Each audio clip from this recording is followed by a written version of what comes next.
신약성경 골로새서 1장 19절 말씀입니다.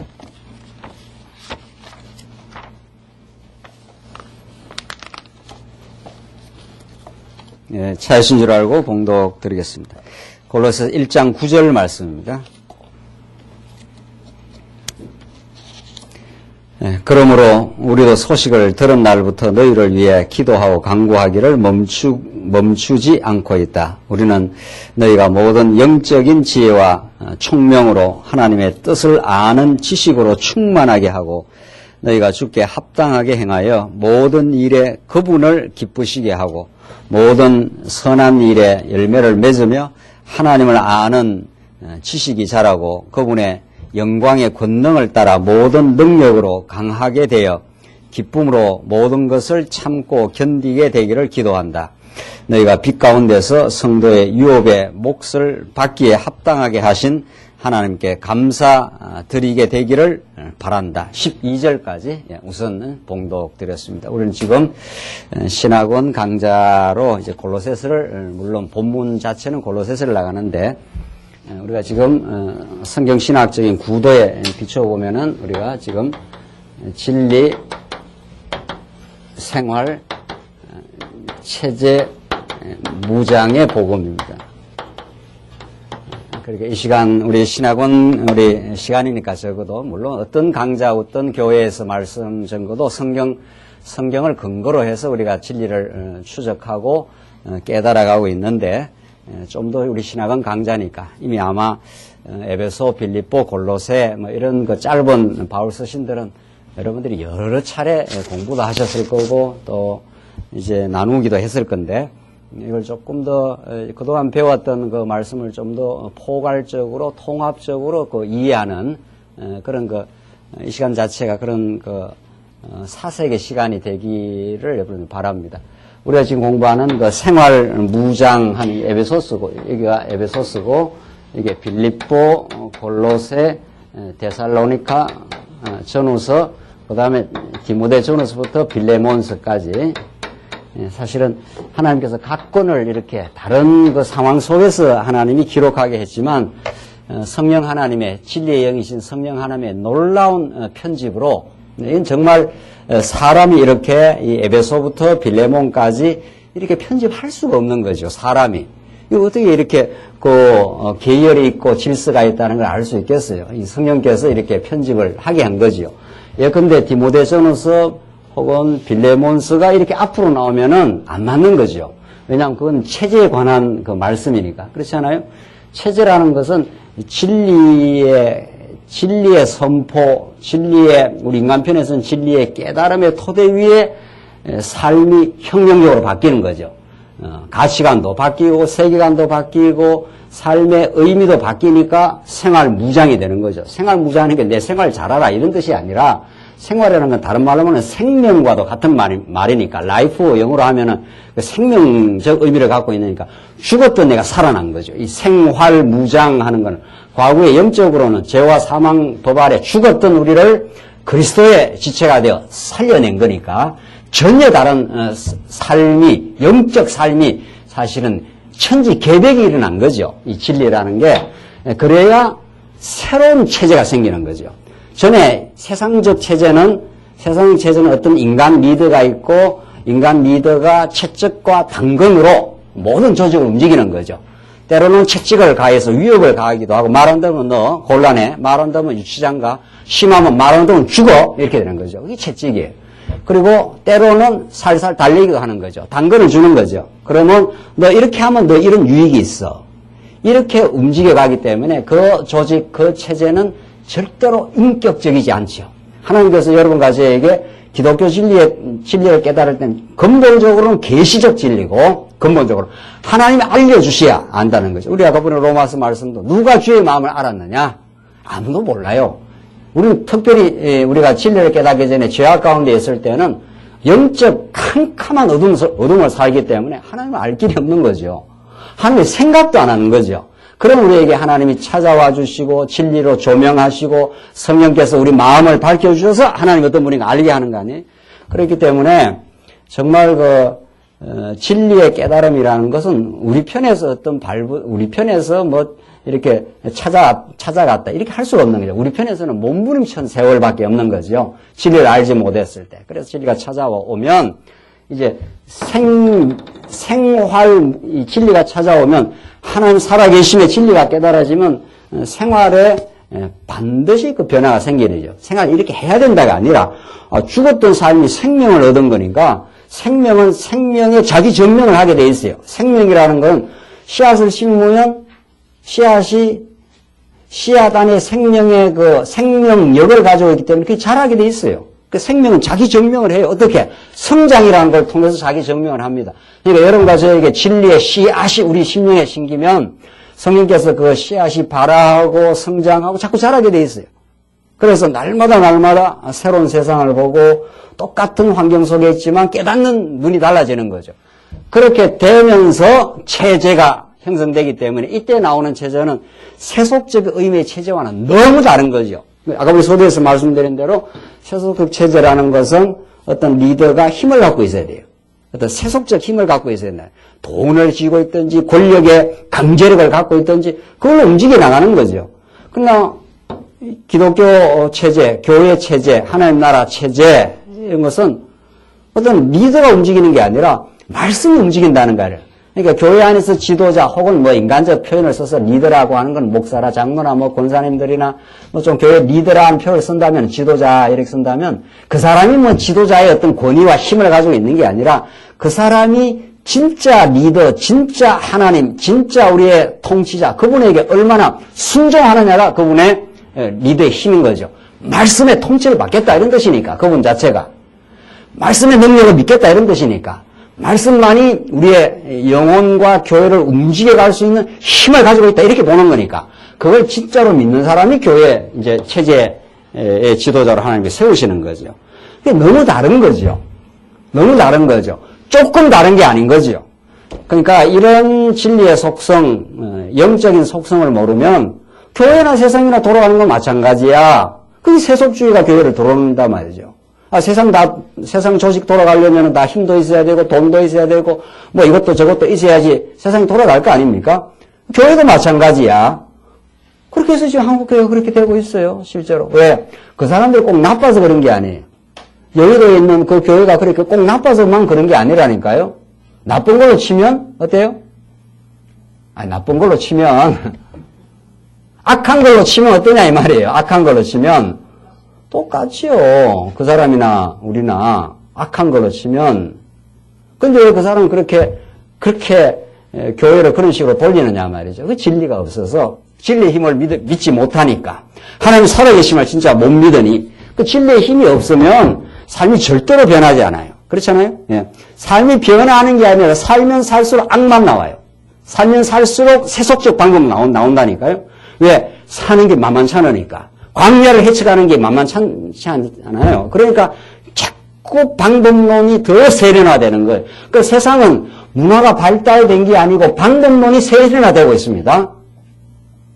예나 지금이나 본질은 똑같아요. 하나님 떠나서 반역하는 거, 불만족하는 거, 원망하는 거, 미워하는 거, 예나 지금이나 똑같습니다. 노아 시대나 지금이나 똑같아요. 본질은. 그러면 뭐 우리 문화가 많이 발전했다 그러잖아요. 과학 문명도 발전했고 뭐 살아가는 것도 전보다 훨씬 이렇게 윤택하고 천만의 말씀이에요. 천만의 말씀. 인간의 본질과 그 영적인 본질을 보면은 예나 지금이나 똑같이 고민하고 똑같이 갈등하고 똑같이 지금 그렇게 삽니다. 우리 주변에 한국 사회 주변을 보란 말이죠. 우리가 진리를 깨달으면 우리 세상 돌아가는 걸 보지 않습니까? 60년대나 지금이나 똑같이 인간은 걱정하고 똑같이 권세 부리고 똑같이 원망하고 똑같이 미워하고 안 돼요. 그래서 예수를 만나야 진리를 깨달아야 영적 생활의 변화가 와요. 왜? 그리스도에게 붙은다 되니까. 그렇잖아요? 그리스도의 생명을 내 생명으로 받아들이니까. 그러니까 평안하고 감사하고 마음의 여유가 있고 광야길을 걸어가도 고난을 거쳐도 하나님께서 더욱 지혜를 구하게 돼 있고 그래서 온전하여 구비하여 우리를 온전케 하려고 이 고난을 주셨다고. 그게 진리를 깨닫는 생활이 이 야고보서에 나오는 그렇잖아요. 너희가 시련을 겪으면 오히려 기쁘게 여기라. 시련이 왔는데 되게 기쁘게 여기나요? 그러나 기쁘게 여기라는 거예요. 왜? 하나님의 뜻이 있으니까. 네, 뜻이 있으니까. 그 시련이 우리를 온전하게 구비하여 우리를 온전케 만드는 과정이라는 거예요. 인내케 해서 온전하게 만드는 과정이니까. 그래서 생활은 길게 갑니다. 생활은 우리가 나와서 죽는 날까지 길게 깨달아가면서 또 깨닫고 또 깨닫고 그 깨달음에 그 기쁨이 있는 거죠. 그 깨달음에 새로운 세계가 열리는 거죠. 그렇게 하늘이 열리는 경험을 해가는 사람이 교회 체제의 지도자가 되는 거죠. 그렇죠? 그 교회 지도자는 절대로 세속적 힘이라든가 세속적 지혜를 가지고 교회 지도자가 되면은 그 사람은 교회를 이제 세속화시키는데 주범이 되는 거죠. 교회 지도자는 절대로 하늘이 열리는 경험, 하늘 보좌가 열리는 경험, 하늘 보좌에 하나님이 통치하고 있다고 하는 확실한 깨달음, 그래서 내가 그의 종이라고 하는 자각, 그래서 그에게 항복하고 감사하고 그의 뜻에 순종하는 그 기쁨, 그걸 가진 사람이 교회 체제예요. 그러니까 그 사람은 성도들을 주께로 자꾸 인도하잖아요. 자기께로 붙이는 게 아니고 그렇잖아요. 내 말을 들으라가 아니라 주의 말씀을 우리가 따라가는 인생이다. 자, 그렇게 해서 이런 체제로 성경이 에베소부터 빌레몬까지 완벽한 구조로 이렇게 질서정연하다. 그래서 우리가 지금 공부하는 골로새서에 우리 지난 시간 빌립보서에서 이제 하나님께서 복음에 합당한 생활을 하도록 하나님께서 사도 바울을 옥중에 넣지 않습니까? 골로새서도 마찬가지예요. 골로새서 이게 어디에 쓴 편지라고요? 옥중에 쓴 편지예요. 그러니까 하나님께서 이 골로새서가 우리가 오늘 공부하는 목화 공부하는 골로새서는 뭡니까? 굳은 뭐 이건 우리가 알고 있는 거 아니에요. 이제 여러분들이 이렇게 성경 전체 흐름과 이렇게 성경 신학적 원리를 아니까 굳은 믿음의 생활을 하라는 게 아니라 굳은 믿음의 생활을 하도록 인도하셔요. 그러니까 하나님께서 굳은 믿음의 생활을 하려면은 강력한 대적을 붙여요. 그래서 골로새서가 철학과 헛된 속임수, 그 당시에 유대주의, 의식주의자들이 골로새 교회를 계속 침투해 들어오는 상황이에요.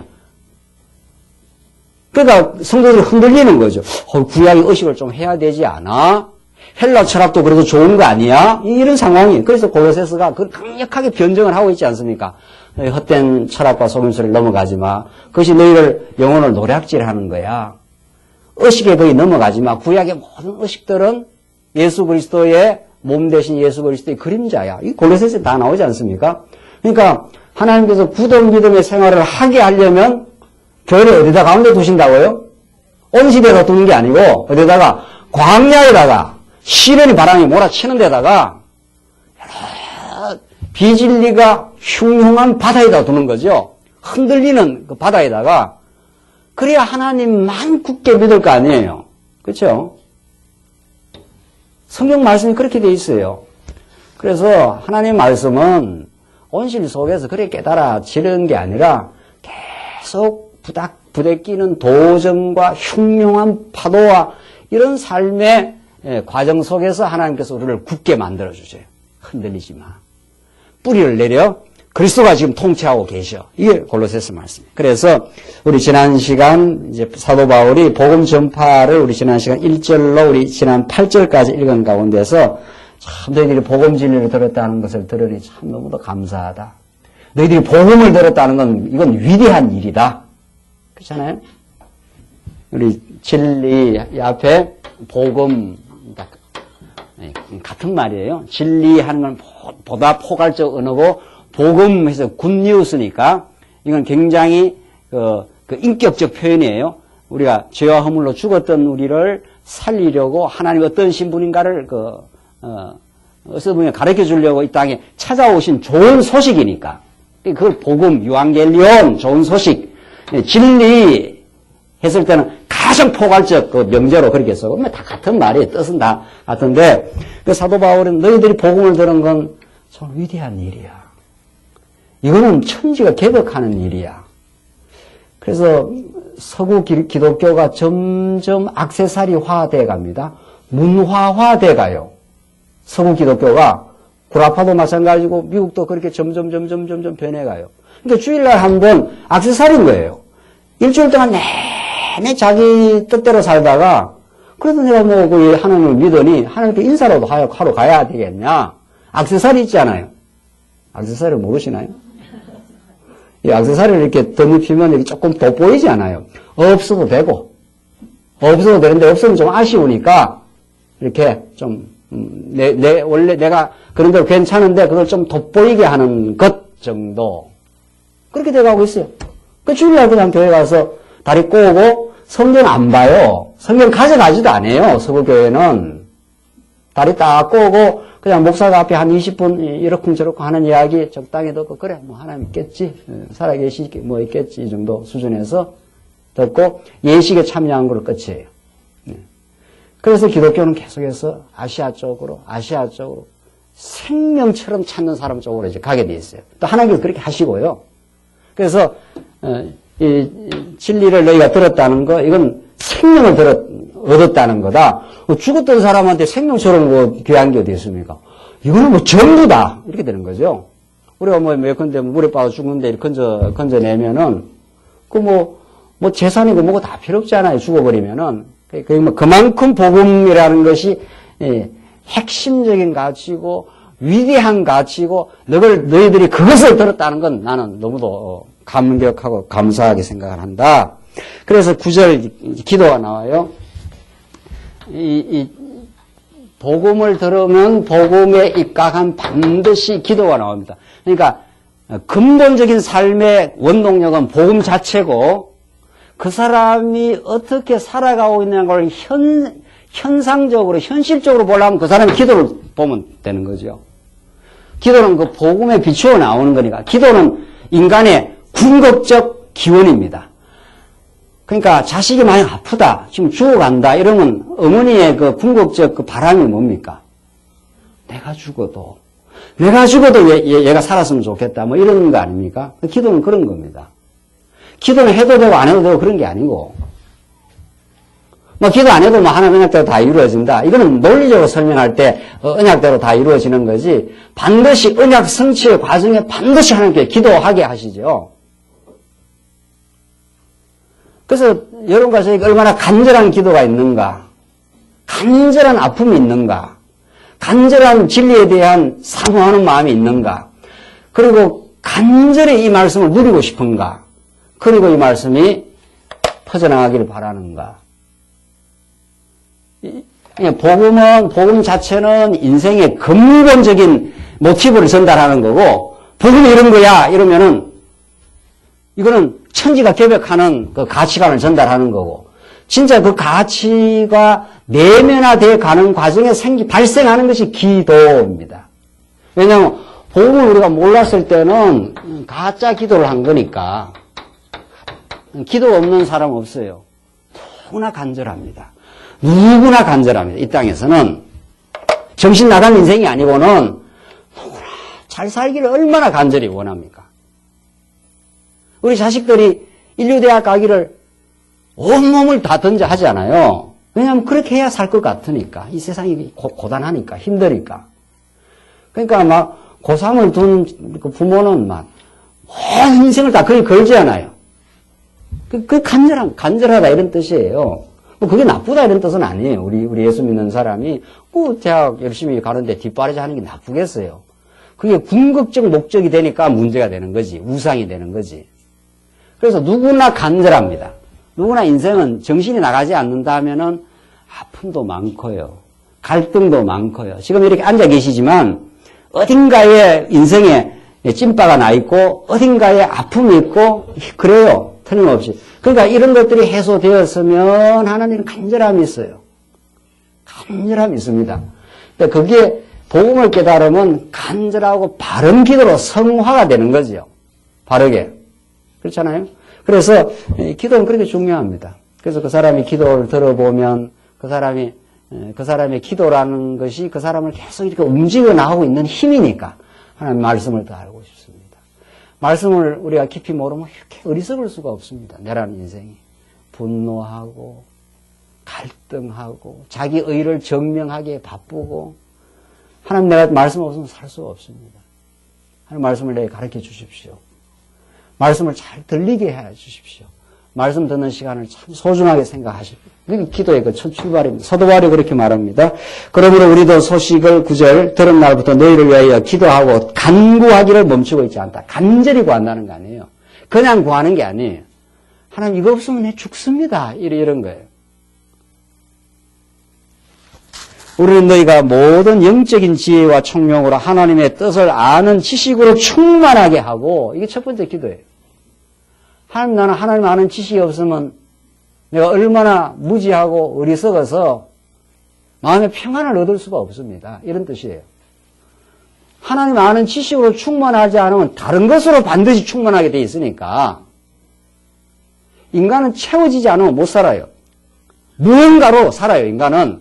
그 무언가가 진리냐, 욕망이냐, 이 차이뿐이죠. 10절, 너희가 주께 합당하게 행하여 모든 일에 그분을 기쁘시게 하고, 그 주께 합당하게 한다는 게 뭐예요? 주께 순복하고, 주의 뜻에 따르고, 하나님 내 뜻은 포기되어도 당신의 뜻을 따르기를 원합니다. 우리는 가만 놔두면 내 뜻을 추구하는 거니까. 나의 뜻, 나의 영광, 나의 자랑, 이건 하나님의 뜻, 하나님의 영광.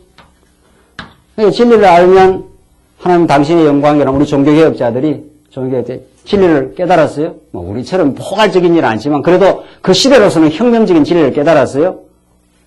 그러니까 종교개혁자들이 내가 지옥에 간다 하더라도 당신의 영광이 된다면 내가 지옥을 가겠습니다. 이랬어요. 그런 사람 지옥도 안 가죠? 하나님 지옥을 보내겠네. 그만큼 하나님 영광에 절절하다 이런 뜻입니다. 그러니까 그 정도 기도가 나오면 그 사람은 인생 문제가 다 해결된 겁니다. 죽어도 좋고 고난받아도 좋고 지옥까지 가겠다 이런 뜻이니까. 그 영광에 절절해버리면 자유를 얻는 거고 자기 영광에 붙들려 있으면 부자유를 경험하는 거. 왜? 꼭 이렇게 돼야 된다는 거니까. 나는 반드시 이렇게 돼야 된다. 내가 사업하는 일이 반드시 돼야 된다. 내 주변의 사람들이 내 뜻을 반드시 따라야 된다. 그러니까 가족하고도 갈등이 그래 생기는 거 아니에요. 그러니까 자기 영광에 붙들리면 죄의 종이 되는 거고 하나님의 영광에 붙들리면 진짜 자유자가 되는 거죠. 그러니까 사도 바울이 하나님이 오늘 본문의 말씀대로 주께 합당하게 하게 해 주십시오. 당신의 뜻에 항복하게 하십시오. 그래야 내 머리가 명쾌해지고 내 삶이 자유로워집니다. 하나님이 하게 하시는 일을 그냥 할 뿐입니다. 내가 꼭 이 일을 꼭 돼야 된다고 누가 그렇게 할 수 있냐. 그래서 야고보 사도가 그 세속주의, 하나님을 인정하지 않는 세속주의의 그 실례를 들지 않아요. 요즘 기도와 관련해서 말한다면은 실례를 어떻게 됩니까? 어떤 사람이 어느 도시에, 아무개 도시에 가서 한 2년을 위해서 뭘 보겠다고요? 성경을 아시나 모르시나? 아시죠? 그래서 이익을 보겠다 하는 자들아. 그럼 자기가 다 정해놨어요. 자기가 다 어느 도시에 가서 한 몇 년 동안 유해가지고 그래서 이익을 보겠다 하는 자들아. 그렇게 하지 마. 그렇게 하지 마. 주의 뜻이면 이것도 하고 어떻게 해요? 저것도 하려라. 왜? 너가 잠깐 있다 사라지는 뭐니까? 안개니까.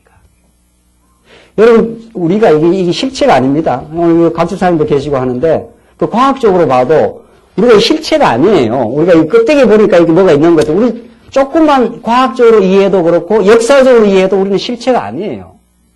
왜? 이 실체라는 거 이게 계속 영원불변해야 이게 실체인데, 조금 했으면 쭈글쭈글, 권사님들 쭈글쭈글 해줬잖아요, 벌써. 좀 있으면 쭈글쭈글 한 게 아니고 다 사그라져 없어져요. 근데 뭐 영원한 게 있겠어요, 있기는. 과학적으로는 텅텅 비어 있다는 거 아니에요, 이 몸이. 과학적으로 보면, 미시적으로 보면, 텅텅 비어 있어요, 우리 몸이. 그 조금 있으면 이렇게 썩, 이렇게 다른 곳으로 변해버리면 없어져요. 실제로 없어지고. 근데 우리는 끝까지 내 몸이 실체인 줄 알고, 영혼의 뜻을 우리가 상상하지 아니하고, 깨닫지 않고, 내 몸에 내 뜻이 그대로 이 땅에 이루어져야 된다. 그게 가짜 기도, 자기 뜻을 구하는 기도. 그러나 하나님께서 주께 합당하게 행하여 모든 일을 그분을 기쁘시게 하고, 그분의 기쁨이 나의 기쁨입니다. 내 기쁨을 내가 내 방식으로 취하지 않겠습니다. 이 말 아니에요. 왜? 잠깐 있다 사라질 안개니까. 그러니까 오늘에 그냥 충실할 뿐이지, 내일 미래를 끌어당겨서 염려하려고 하거나 과거를 후회하는 것 자체가 자기의 실체를 인정하는 거예요. 그러나 하나님의 실체를 인정하고 하나님의 역사 섭리를 인정하면 하나님 과거 다 당신 뜻대로 왔습니다. 지금도 하나님 배우기에 가장 적합한 코스로 인도하고 있습니다. 그 당신의 뜻을 인정하게 하시옵소서. 그러면 미래가 이제 어떤 코스로 가더라도 그냥 오늘 하루 충실하게 해나가다 보면 미래가 열려가는 거죠. 그게 내 뜻대로 좀 될 수도 있고 안 될 수도 있고, 돈이 많이 벌릴 수도 있고 안 벌릴 수도 있고. 돈 안 벌린다고 뭐 죽은 사람 없잖아요. 지금 다 살아왔거든요. 그래서 모든 선한 일에 열매를 맺으며, 이때 모든 선한 일, 하나님 기뻐하시는 일, 우리가 성장, 교회 안에 마음의 평화, 화해, 뭐 이런 것들이 다 열매 아닙니까? 하나님 아는 지식이 자라고 점점 자란다는 거예요. 그래서 기도는 하나님 뜻을 많이 깨달아서 우리가 점점 자라길 바란다. 성장하길 바란다. 성장하지 않는 것처럼 그것도 안타까운 일이 없습니다. 우리 자녀를 낳아놨는데 자녀가 많이 뭐 아프다든가 지체 부자유라든가 이래서 많이 안 자란다고 생각해 보십시오. 부모 마음이 그 기가 막히지 않겠어요? 안타깝지 않겠어요? 하나님이 이 말씀은 들었는데 날마다 성장감을 가지고 살아가는 것은 우리 하나님이 너무도 기뻐하실 일이지요. 또 우리도 그게 얼마나 큰 기쁨인지 모르지요. 똑같은 어려움이 와도 전에는 굉장히 괴로워하고 좌절할 뻔한데, 똑같은 어려움이 왔는데 자꾸 하나님 말씀에 무장을 덧입으니 하나님 이 어려움 통해서 더 많이 인내케 하시고 더 많이 하나님의 사람으로 구비하게 해 주십시오. 이렇게 우리의 기도가 바뀐다면은, 옛날에 아각대고 기도할 때는 빨리 이 어려움을 어떻게 해요? 빨리 이 어려움을 좀 없어지게 해달라. 그래서 다 새벽 기도하고 다 하는 거 아닙니까? 남편 성진하고 빨리 해달라는 거예요. 기도가 바뀌는 거죠. 하나님, 이 긴 연단이 하나님의 아름다운 열매를 맺는 과정으로 알겠습니다. 또 하나님 작정한 때가 되면 이 환란이 끝일 것도 제가 알고 있고 70년이 차야 돌아가는 걸 제가 알고 있습니다. 지금 이 시간을 허비하거나 원망하지 말고 하나님 의지하며 하나님 아는 지식이 더 성장하게 하시옵소서. 그래서 자꾸 한 단계, 한 단락, 한 대목이 자꾸 넘어갈수록 점점 성장하는 그런 느낌. 그런 교회. 그렇잖아요? 그래서 달라요. 자꾸 말씀을 듣고 하나님께서 여러분과 저를 자꾸 이 고난 많은 세상에 자꾸 이렇게 단검질을 하시면 한 단락이 끝나면 훨씬 새로워지고 훨씬 든든해지고 원망하고 미워하는 사람이 점점 사라지고 저 인생 때문에 내가 힘들었어. 그렇게 한 건 그게 아니라 저 인생 때문에 내가 많이 성장할 수 있었어. 이렇게 기도가 바뀌고 그게 오늘 본문 속에 다 포함되어 있는 말씀입니다. 그게 자라고 있다는 증거니까. 그렇잖아요. 하나님은 우리의 가장 가까이 있는 사람을 통해서 우리를 훈련시켜요. 먼 사람은 뭐 훈련이 되겠어요? 먼 사람은? 그렇잖아요. 먼 사람한테는 상처도 받을 것도 없어요. 뭐 멀리 있는 사람. 가장 지금 여러분과 저 곁에 있는 사람들, 곁에 있는 지체들, 곁에 있는 가족들이 가장 우리를 단검질하는 훈련 도구들이에요. 가장 기가 막힌 하나님의 선물이죠. 선물은 웬 얼어 죽을 선물이냐? 그것 때문에 힘들어 죽겠는데 말이죠. 아닙니다. 틀림없습니다. 조금 지나가고 틀림없이 하나님이 정확하게 붙여놓은 거거든요. 우리의 남편들, 아내들, 부모님들. 부모님 우리가 선택할 수 있습니까? 부모님 때문에 괴로워하는 인생도 한두 인생이 아니에요, 지금. 이제 우리가 이렇게 다 성장해서는 그 지난 세월이지만은 또 애들 키우면서 그거 뭐 보통 다 애 마르고 다 할 때가 많았나요? 그게 다 그런 것들이 우리를 다 단단하게 만드는 과정들입니다. 성장시키는 과정이에요. 하나님이 해가신다고 하는 것. 내가 낳았어도 내 자식이 아니라 하나님의 자녀라는 걸 깨닫는, 그래서 하나님께 점점 맡기게 되는 우리 교회 지체들, 우리 지교회 지체들, 옆에 있는 사람이 자꾸 까칠하게 걸리는 거, 그거 다 좋은 겁니다. 그래야 내 까칠한 부분이 깎여 나가지, 절대로 옆에 지체들, 우리를 위로하는 사람들만 있지 않습니다. 우리를 격려하는 사람만 있지 않아요. 한편으로는 때리고 한편은 위로하는 그 모든 지체가 다 필요해요. 하나님 그렇게 하셔요. 그래서 우리를 잘하게 해요. 잘하게 해요. 하나님. 그래서 우리가 말씀 운동이, 우리 체제 개혁이 진짜 진정한 말씀 운동이 된다는 것은 우선 1차적으로 진리를 얼마나 소중하게 느끼느냐.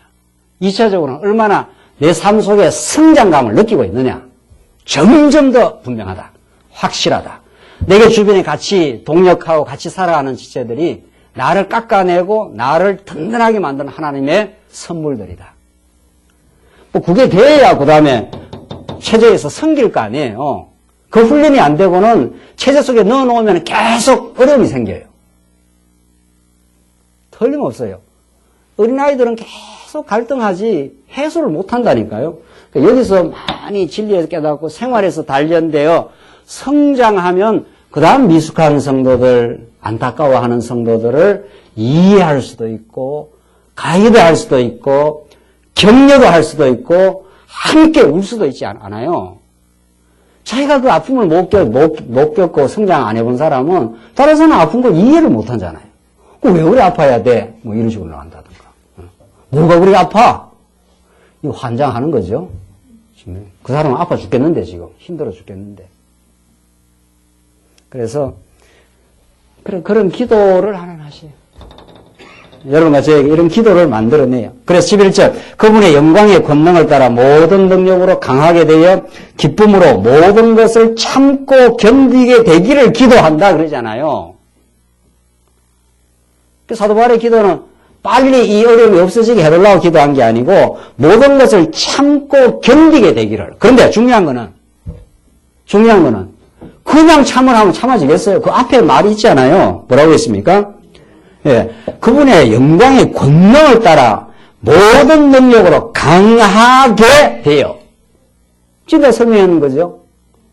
단단하고 강해지면은 어려움이 왔을 때 견뎌내는 힘이 있죠.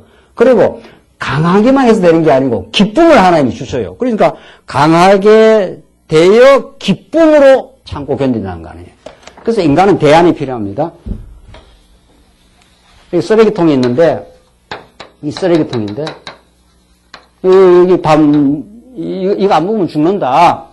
이러면 자꾸 이거 먹지 마라 하지 마라 이러면 이 사람 안 가겠냐 말이죠. 지금 3일을 배를 고팠는데 그래서 여러분과 저에게는 반드시 복음이라는 대안이 하나님 살아계심이 진리가 필요해요. 그러니까 세상은 이렇게 돼 있어요. 세상 구조가 이렇게 돼 있다니까요. 쓰레기 갖고 싸우고 있는 거예요. 누가 더 쓰레기를 많이 점령하느냐. 많이 가지면 딴 사람은 적게 가지는 거 아니에요. 그래서 여기서 끝까지 싸웁니다. 우리가. 세상에 물질은 제한이 됐고 사람은 많지 않아요. 부장 이사 자리는 얼마 안 되고 그 올라가는 사람은 많지 않습니까? 아니, 부장 이사 자리가 쓰레기라 이런 뜻은 아니고 그 제한이 돼 있다 이런 뜻이에요. 제한이 돼 있는데 인생은 이렇게 살아요. 이게 어두운 가운데 사는 인생이에요. 그러니까 여기에서 뭐 해결점이 찾아라 이런 뜻이란 말이죠. 여기서 방법에서 연구 방법론을 내놔봐라. 이게 세상 철학이고 세상 종교예요. 뭐 쓰레기로 가지 않도록 노력하자. 뭐 열심히 고행을 해서 우리는 쓰레기에 대한 욕심을 없애자. 이게 불교적 접근이에요. 그렇죠?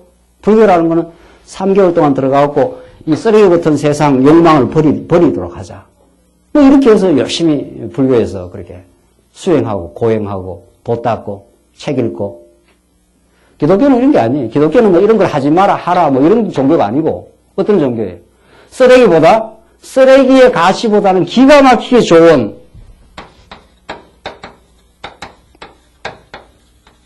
위대한 가치, 위대한 밥상, 하나님의 놀라운 복음, 이게 하늘로부터 이렇게 내려오는 거죠. 이걸 기독교, 복음이라 그래요. 이게 너무 위대하니까. 그러니까 위대한 가치에 충격을 받은 사람은 이 쓰레기의 집착으로부터 이제 벗어날 수가 있는 거죠. 그러니까 돈을 사랑하는 것이 일만하게 뿌리라 그래요. 그러니까 돈은 사랑의 대상이 아니고 우리가 소중히 여겨야 될 수단적 가치예요. 그래서 잘 쓰는 또 그렇잖아요. 또 열심히 버려야죠. 돈을 왜 안 버려요? 돈이 나쁜 게 아니잖아요. 근데 하나님이 없으면 그렇게 된다는 거예요. 하나님이 없으면 돈이 우상이 되고 네 보물이 있는데 네 마음이 있잖아. 네 보물이 여기야. 그래서 인간은 마음으로 삽니다. 그러니까 마음으로 사는데 그 마음의 움직임 따라 움직이는데 마음이 보물에 가 있으면 마음이 그쪽으로 움직여 가는 거죠. 이쪽으로 가 있으면 이쪽으로 들러붙어 가지고 여기서 이전 투구를 해야 돼요. 끝까지 여기서 갈등하고. 그래서 기독교는 여기서 뭐 해결을 주는 게 아니고 뭐 조금 절제해라, 뭐 서로 나누어 갖자, 뭐 이렇게 해서 되는 게 아니에요. 나누어 갖자 하다 또 잡아 당겨요. 그래서 자본주의, 공산주의로 다 실험해봤지 않았어요? 이 역사 가운데. 자본주의는 네가 가지고 네가 버리면 네 거다 해서 열심히 죽으라고 돈 버리면 공산주의는 여기 좀 나눠줘. 나눠줍니까? 안 나눠줍니까? 안 나눠주죠. 절대로 안 나눠주죠. 자원에서 나눠준 게 없어요. 어이구, 뭐, 빌 게이츠가 뭐 많이 나눠주던데, 천만의 말씀요, 나눠주고 돌아오는 게 있어요. 무조건적으로, 기쁨으로, 복음으로 나눠준 게 아니에요. 사람은 나눠주면 수많은 사람들이 그 사람에게 존경을 표하고, 마음의 보상을 가져다 줘요. 그래서 하는 거예요. 인간은 순수하게 절대로 못해요. 절대로 못하지요. 연보도 절대로 성령의 감동이 안 오면 못하지요. 다 안 하면 딴 사람들 다 하는 내 눈치 보일 것 같고 이래서 하는 수도 있다는 거 아니에요. 그래서 이 위대한 가치, 위대한 복음에 대한 충격, 하나님 살아계심, 영원한 세계 여기에 대한 기쁨과 그 가치를 누릴 때 이것은 하나님께서 주시면 감사하고 좀 부족하면 인내하고 참아가고 그래도 부족한 가운데 하나님 살아계심을 느끼니 여호와는 나의 목자시니 내게 어때요? 부족함이 없지요. 사도 바울이 먹을 것과 입을 것이 있은즉 어때요? 족한 줄 알라 그러는데 우리는 절대로 족하지 않지요. 먹을 거 입을 거 있어갖고는 안 되겠다 이 말 아닙니까? 내가 원하는 대로 다 이렇게 만들어놔야 되겠다 이 말 아닙니까? 그 사람이 언제 마음의 평안을 얻겠어요? 그래서 위대한 가치에 대한 충격, 이 진리에 대한 기쁨, 이 기쁨으로 오늘의 현실을 참고 견디게 해 주십시오. 이 말이죠. 여기에 억지로 참아라 이 말 아니고 억지로 참으면 벼릅니다. 나중에 막 참았다가 딴 데로 터져 나와요. 억지로 참으면 딴 데로 터져 나온다니까요. 참는 것도 그렇게 참는 게 아니에요. 위대한 가치, 하나님이 우리를 강하게 하시고 기쁨으로 참게 해달라 이런 말이죠. 계속 여러분 가정에는 복음이 필요해요. 그러니까 기쁨으로 모든 것을 참고 견디게 되기를 기도한다. 그래서 복음의 기쁨, 성도들과 와서 이렇게 만나서 여러분 오늘 이렇게 와서 이렇게 복음만 들어서 기쁜 게 아니고 또 복음을 들은 우리 지체들이 서로 위로하고 복음으로 교제하고 이게 얼마나 좋은 겁니까? 왜? 우리는 서로 이용하는 관계가 아니니까. 서로 지배하거나 서로 억압하는 관계가 아니니까. 그러니까 우리 관계가 좋은 관계가 아닙니까? 그렇죠? 그 교회처럼 우리 진리 안에 만난 것처럼 큰 기쁨이 없어요. 우리는. 그 실제로 여러분과 저의 삶 속에서 그걸 누리길 바라는 거죠. 그래야 이 어려운 세상을 이깁니다. 이게 절대로 인간은 스트레스 해소가 필요한데 이 세상이 어렵기 때문에 영적인 진리를 통해서 해소되느냐 세속적 방법으로 해소하고 있냐 그 두 차이일 뿐이에요. 반드시 인간은 무언가 지금 풀고 있습니다. 힘드니까. 하나님의 복음이 오늘 본문에 기쁨으로 모든 걸 참고 견디게 되기를 기도한다. 12절 너희가 빛 가운데서 성도의 유업의 몫을 받기에 합당하게 하신 하나님께 감사드리게 되기를 바란다. 결론이 하나님께 감사해. 지금 골로새 교회가 여러 가지 어려운 가운데 여러 가지 비진리의 도전 가운데 교회가 흔들리고 있잖아요. 그렇잖아요. 그런데 하나님께서 사도 바울에게 하나님이 너희를 새로운 진리의 깨달음을 주셔서 너희가 고난 가운데 너희가 자라게 하시고 그래서 기쁨으로 잘 견뎌가게 하나님께 하실 것이다. 그런 하나님께 너희들 감사하게 되기를 원한다. 그게 골로새 교회뿐만 아니고 오고 오는 모든 하나님의 택한 백성들에게 여러분과 저에게 정확하게 부딪히는 말씀이에요. 이게 골로새 교회만 어려움에 봉착한 게 아니고 오고 오는 모든 하나님의 교회는 반드시 이런 비진리의 도전, 삶의 환경의 어려움 이런 속에 우리를 두시고 이런 진리의 기쁨을 얻어가도록 잘 참고 견뎌나가는 신앙 인격 소유자가 되도록 하나님께서 그렇게 하세요. 그래서 진리는 계시적인 진리고 근본적으로는 그 과정은 인격화 과정을 거쳐요. 그게 하나님 택한 백성의 특권 아니에요. 깨닫고 자꾸 이렇게 마음으로 이렇게 기쁨을 느끼게 되고 이런 고난 가운데 하나님 지켜주셨다. 이런 어려움이 나를 나대게 하신다는 그런 확신, 그것이 인격화되는, 내면화되는 과정. 그렇게 해서 체제로 갑니다. 그렇잖아요? 그렇게 점점 이렇게 생활 속에서 무장한 성도들이 이렇게 생겨나요. 그래서 성장하면은 이 성장하는 동력자들이 이렇게 든든해져요. 어리면은 든든하질 않잖아요. 고린도 교회는 든든하질 않아요. 자기들끼리 싸우잖아요. 그러나 이렇게 점점 성숙하면 우리 지난 시간 그 빌립보서 배웠거든요. 빌립보서에서 사도 바울과 디모데, 바울과 에바브라디도 이런 사람들은 너무 관계가 절절해요. 진리 안에. 사랑하는 성도님들, 여러분들 주위에 여러분과 이 진리를 진짜 마음으로 나누는 성도가 있습니까? 정말 이 진리 소중해. 그래서 교회 와서 그 마음으로 이 진리를 이렇게 나누는 그런 사람이 있으면 여러분의 동력자들이에요. 여러분의 마음을 나눌 수 있는, 여러분의 또 때로는 아픔을 나눌 수 있는. 너무 힘들어, 삶이. 우리 아이 때문에 내가 너무 많이 고민스러워. 이런 이야기를 이렇게 나눌 수 있는 사람이 있으면 참 그 사람이 복된 사람이에요. 그 사람이 동력자를 가진 사람이에요. 그런 게 이 과정에서 점점 무너지고야 이렇게 지도자가 되었을 때 체제에, 그렇잖아요. 그래야 다른 성도들을 위로하고 상담도 해주고 이야기를 들어주고 그러죠. 그래야 이게 하나님 나라를 누리는 거 아니겠어요? 체제라는 건 하나님 나라를 누리는 거니까. 그렇잖아요. 그러니까 여러분과 저를 그렇게 이제 만들어 가셔요. 자, 여기까지가 이제 사도 바울이 복음에 의한 기도. 자, 정리합시다. 자, 복음이 복음대로 전파되면 어떻게 된다고요? 간절한 기도가 나옵니다. 그러니까 여러분과 제가 지금 사도 바울이 말했던 한 너댓 가지 항목들, 그게 우리의 기도가 되는 거죠. 하나님 말씀을 잘 깨닫게 해 주십시오. 그리고 저 성도들에게도 말씀이 잘 깨닫게 해 주십시오. 그래서 어려움 속에서도 잘 자라게 해 주십시오.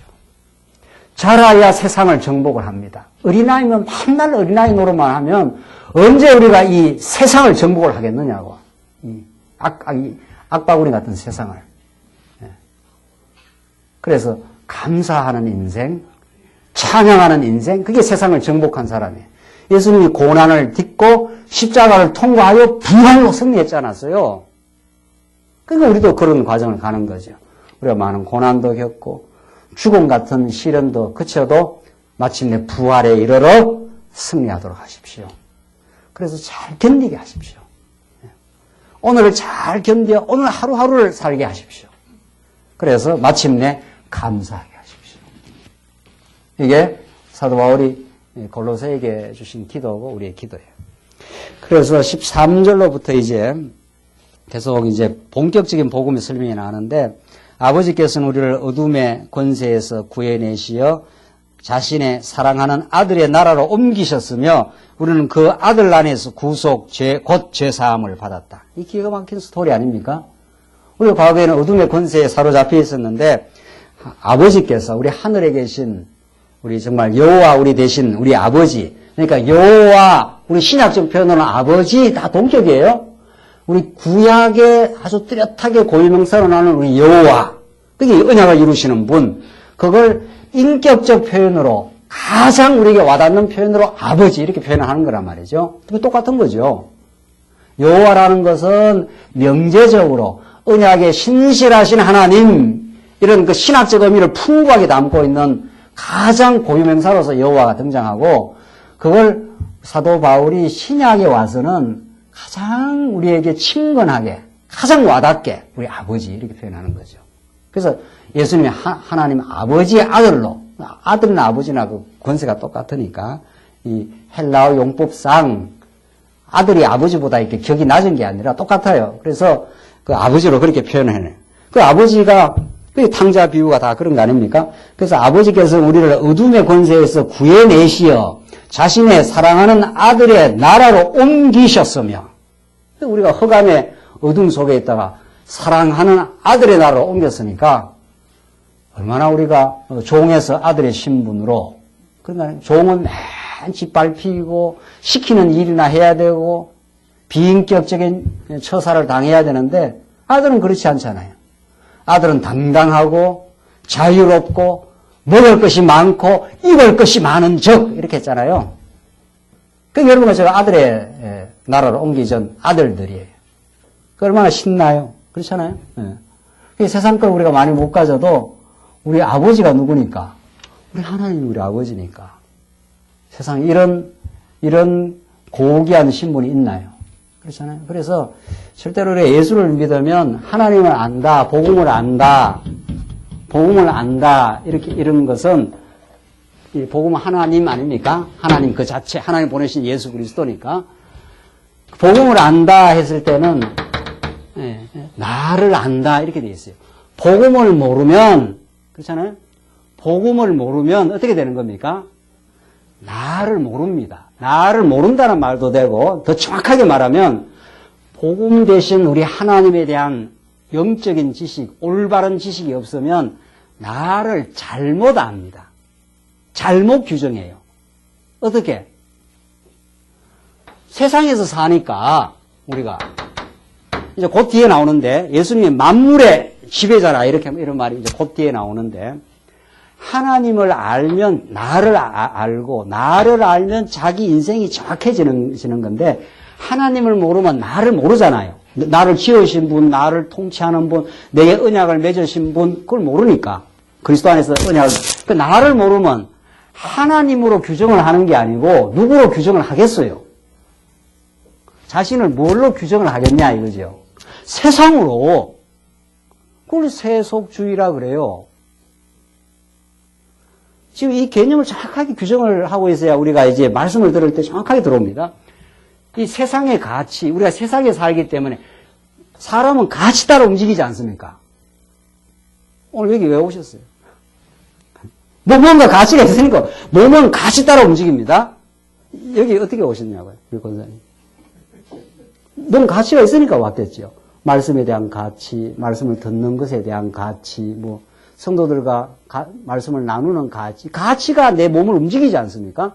그런데 세상에서 하나님에 대한 가치, 복음에 대한 가치가 없으면 세상이 나를 규정을 해요. 너 못났어, 이렇게. 넌 이사가 아니잖아. 계장이잖아. 이렇게 규정을 한다니까요. 너 인류대학 안 나왔잖아. 너 대학도 안 나왔네. 이렇게 세상이 나를 규정을 하는 걸, 그걸 나로 알아요. 나는 뭐 대학도 안 나왔는데, 못난 인생이지. 그렇게 규정을 한다니까. 세상 속에는 부모도 들어있습니다. 부모가 우리 자식들한테, 너 인마 형편없는 놈 아니야. 이 말 자꾸 하면은, 자식이, 난 형편없어. 이래 되는 거예요. 그 부모도 세상이에요. 그래서,